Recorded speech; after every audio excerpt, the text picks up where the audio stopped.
Tšau, mina Piret siin ja täna ma olen oma jalanõude keskel, nagu te näete.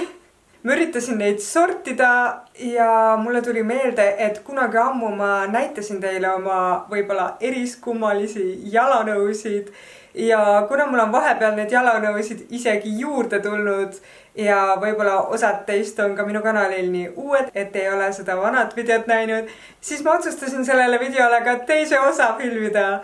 Osasid jalanõusid te juba nägite eelmises videos, aga kuna mõned teist võib-olla ei ole seda näinud, siis ma näitan neid siin uuesti. Aga jah, hakkame siis pihta, sest et nagu näha on mul neid päris palju.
Aga jah, sellised need jalanõud olid. Ma loodan, et see video meeldis teile ja ma loodan, et need jalanõud tundusid teile huvitavad. Palun kommenteerige video alla, milliseid neid jalanõusid oleksite te valmis ka ise kandma ja milliseid neist te ei paneks mitte kunagi endale jalga. Ja kui see video meeldis teile, siis palun likeige seda ja palun subscribe'ige, kui te veel seda teinud ei ole, sest et ma postitan videosid igal nädalal. Ja teiega juba kohtumegi järgmises videos. Tšau!